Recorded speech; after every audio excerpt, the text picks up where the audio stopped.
ದೇವರ ಪೂಜೆಯಲ್ಲಿ ದೀಪಗಳನ್ನು ಹಚ್ಚಿಡದೇ ಇದ್ದರೆ ಅಂತಹ ಪೂಜೆಯನ್ನು ಅಪೂರ್ಣವೆಂದು ಪರಿಗಣಿಸಲಾಗುತ್ತದೆ.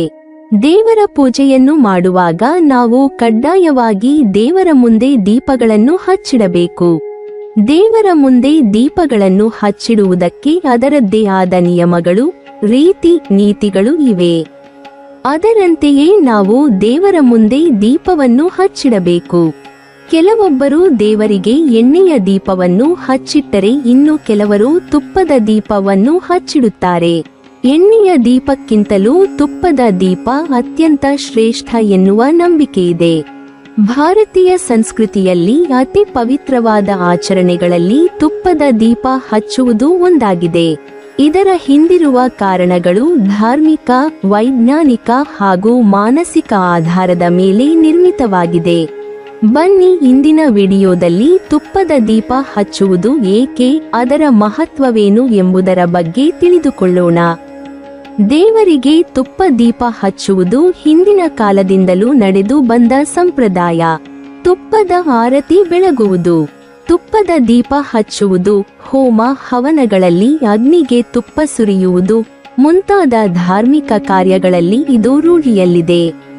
ಈಗಲೂ ಪ್ರತಿದಿನ ದೇವರಿಗೆ ತುಪ್ಪದ ದೀಪ ಹಚ್ಚುವ ಪದ್ಧತಿ ಇದೆ. ಪ್ರತಿಯೊಬ್ಬರೂ ದೇವರ ಮುಂದೆ ದೀಪ ಹಚ್ಚುತ್ತಾರೆ. ಈ ಮೂಲಕ ಆರಾಧನೆ ಮಾಡಿ ನಿತ್ಯ ಬೆಳಿಗ್ಗೆ ಹಾಗೂ ಸಂಜೆ ದೀಪ ಹಚ್ಚುತ್ತಾರೆ.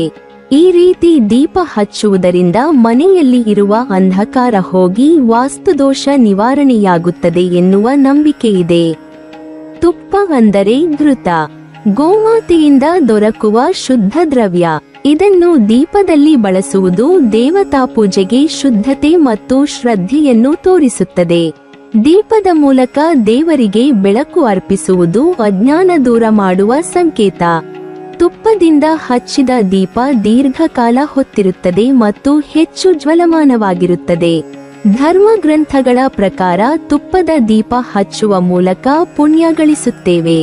ವಿಶೇಷವಾಗಿ ಲಕ್ಷ್ಮೀ ದೇವಿಯ ಆರಾಧನೆಗೆ ತುಪ್ಪದ ದೀಪ ಬಹಳ ಶ್ರೇಷ್ಠವಾಗಿದೆ. ತುಪ್ಪದ ದೀಪದಿಂದ ಹೊರಬರುವ ಧೂಮವು ವಾತಾವರಣವನ್ನು ಶುದ್ಧೀಕರಿಸುವ ಶಕ್ತಿ ಹೊಂದಿದೆ. ಇದು ಜೀವಾಣುಗಳು ಹಾಗೂ ಹಾನಿಕರ ಜೀವಿಗಳ ಸಂಚಾರವನ್ನು ಕಡಿಮೆ ಮಾಡುತ್ತದೆ. ತುಪ್ಪ ವಿದ್ಯುತ್ಕಾಂತೀಯ ಶಕ್ತಿಯನ್ನು ಉತ್ಪಾದಿಸುವ ಸಾಮರ್ಥ್ಯ ಹೊಂದಿದೆ. ಇದು ಚರ್ಮದ ಕೋಶಗಳನ್ನು ಸಕ್ರಿಯಗೊಳಿಸುತ್ತದೆ. ಇದು ಡರ್ಮಟೈಟಿಸ್ ನಂತಹ ಕಾಯಿಲೆಗಳನ್ನು ನಿವಾರಿಸುತ್ತದೆ. ಮನೆಯಲ್ಲಿ ಪ್ರತಿದಿನ ತುಪ್ಪದ ದೀಪ ಹಚ್ಚುವುದರಿಂದ ಮನೆಯ ವಾತಾವರಣದಲ್ಲಿರುವ ಮಾಲಿನ್ಯವು ನಿವಾರಣೆಯಾಗುತ್ತದೆ. ಇನ್ನು ತುಪ್ಪದ ದೀಪ ಹೊರಸೂಸುವ ಹೊಗೆ ಗಾಳಿಯ ಶುದ್ಧೀಕರಣವಾಗಿ ಕಾರ್ಯನಿರ್ವಹಿಸುತ್ತದೆ ಮತ್ತು ಮನೆಯ ಗಾಳಿಯಲ್ಲಿರುವ ಸೂಕ್ಷ್ಮ ಜೀವಿಗಳನ್ನು ಸಹ ನಾಶಪಡಿಸುತ್ತದೆ.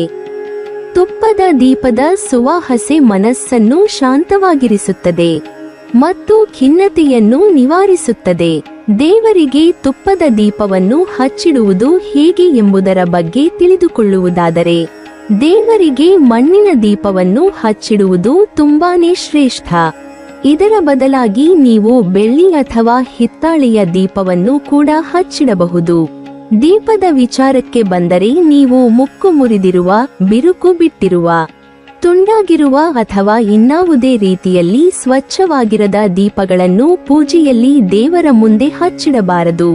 ದೇವರ ದೀಪ ಯಾವಾಗಲೂ ಸ್ವಚ್ಛವಾಗಿರಬೇಕು. ದೇವರಿಗೆ ದೀಪವನ್ನು ಹಚ್ಚುವುದಕ್ಕೆ ಅದರದ್ದೇ ಆದ ಒಂದು ನಿರ್ದಿಷ್ಟವಾದ ಸಮಯವಿದೆ. ನೀವು ಆ ಸಮಯದಲ್ಲೇ ದೇವರಿಗೆ ದೀಪವನ್ನು ಹಚ್ಚಿಡಬೇಕು. ದೇವರಿಗೆ ದೀಪವನ್ನು ಮುಂಜಾನೆ ಮತ್ತು ಮುಸ್ಸಂಜೆ ಸಮಯದಲ್ಲಿ ಹಚ್ಚಲಾಗುತ್ತದೆ.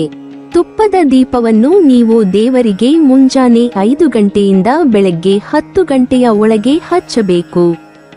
ಇನ್ನು ಮುಸ್ಸಂಜೆ ಸಮಯದಲ್ಲಿ 5 ಗಂಟೆಯಿಂದ ಸಂಜೆ 7 ಗಂಟೆಯ ಒಳಗೆ ದೀಪವನ್ನು ಹಚ್ಚಿಡಬೇಕು.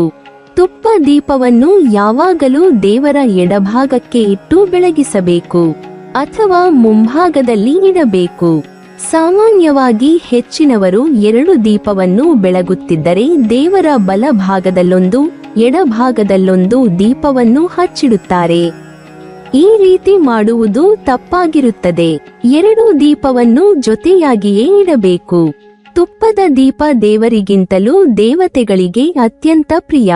ಹಾಗಾಗಿ ದೇವತೆಗಳನ್ನು ಆರಾಧಿಸುವ ದಿನವಾದ ಮಂಗಳವಾರದಂದು ಹಾಗೂ ಶುಕ್ರವಾರದ ದಿನದಂದು ತುಪ್ಪದ ದೀಪವನ್ನು ಹಚ್ಚಿಡಬೇಕು. ತುಪ್ಪದ ದೀಪವನ್ನು ಹಚ್ಚಿಡುವಾಗ ತುಪ್ಪವನ್ನು ಸರಿಯಾದ ರೀತಿಯಲ್ಲಿ ತೆಗೆದುಕೊಳ್ಳಬೇಕು. ತುಪ್ಪದ ದೀಪವನ್ನು ಬೆಳಗಿಸಲು ನೀವು ಶುದ್ಧವಾದ ತುಪ್ಪವನ್ನು ತೆಗೆದುಕೊಳ್ಳಬೇಕು. ಶುದ್ಧ ಹಸುವಿನ ತುಪ್ಪವನ್ನು ಬಳಸಿದರೆ ಉತ್ತಮ. ಅಥವಾ ಮನೆಯಲ್ಲಿ ಹಾಲಿನ ಕೆನೆಯಿಂದ ತಯಾರಿಸಿದ ತುಪ್ಪವನ್ನು ಕೂಡ ಬಳಸಬಹುದು.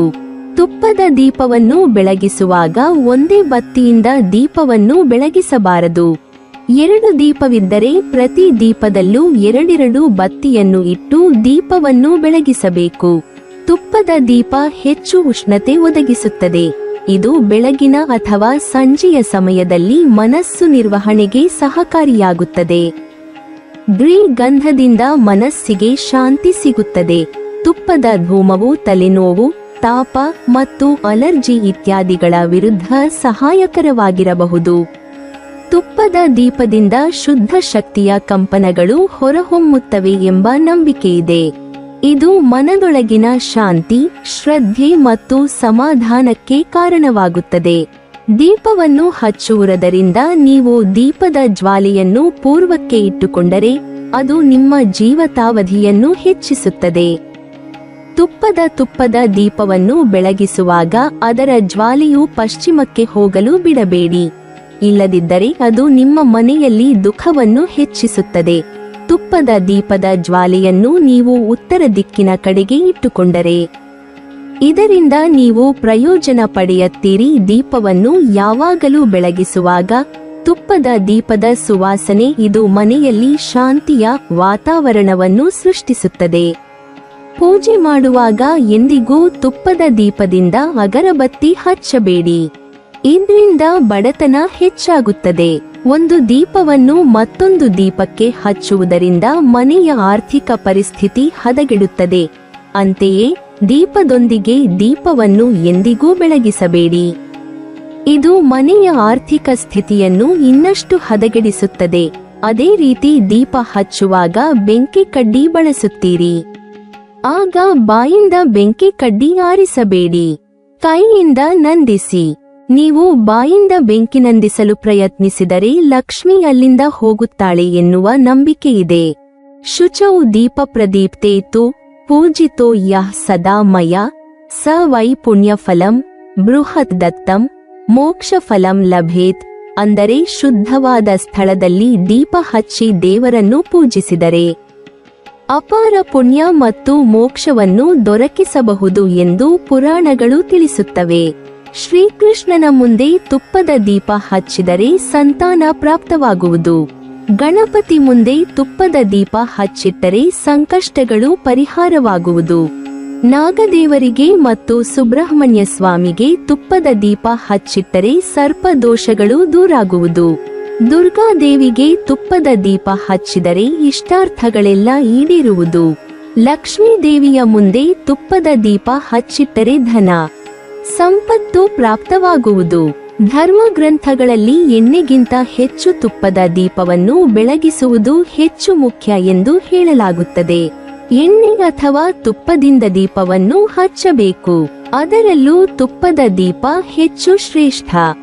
ಶಾಸ್ತ್ರದ ಪ್ರಕಾರ ದೇವರಿಗೆ ಯಾವ ಕಡೆ ತುಪ್ಪದ ದೀಪವನ್ನು ಹಚ್ಚಬೇಕು ಎಂದು ತಿಳಿದಿರಬೇಕು. ದೇವರ ಬಲಭಾಗದಲ್ಲಿ ತುಪ್ಪದ ದೀಪವನ್ನು ಹಚ್ಚಬೇಕು. ಅದೇ ಎಣ್ಣೆಯ ದೀಪವಾದರೆ ಎಡಭಾಗದಲ್ಲಿ ಹಚ್ಚಬೇಕು. ತುಪ್ಪದ ದೀಪವನ್ನು ಹಚ್ಚುವುದರಿಂದ ಮನೆಯಲ್ಲಿನ ರೋಗಗಳು ದೂರವಾಗುತ್ತವೆ. ಅನೇಕ ವಾಸ್ತು ದೋಷಗಳನ್ನು ತೆಗೆದುಹಾಕಲಾಗುತ್ತದೆ. ಮನೆಯಲ್ಲಿ ಸುಖ, ಸಮೃದ್ಧಿ ಮತ್ತು ಶಾಂತಿ ನೆಲೆಸಲಿದೆ. ನೀವಿನ್ನೂ ನಮ್ಮ ಚಾನೆಲ್ ಅನ್ನು ಸಬ್ಸ್ಕ್ರೈಬ್ ಮಾಡಿಲ್ವಾ? ಹಾಗಾದರೆ ಈ ಕೂಡಲೇ ನಮ್ಮ ಇಂದ್ರಜಾಲ ಚಾನೆಲ್ ಅನ್ನು ಸಬ್ಸ್ಕ್ರೈಬ್ ಮಾಡಿ ಮತ್ತು ಪಕ್ಕದಲ್ಲಿರುವ ಬೆಲ್ ಐಕಾನ್ ಅನ್ನು ಕ್ಲಿಕ್ ಮಾಡಿದರೆ ನಮ್ಮ ಹೊಸ ವಿಡಿಯೋಗಳನ್ನು ನೀವು ನೋಡಬಹುದು.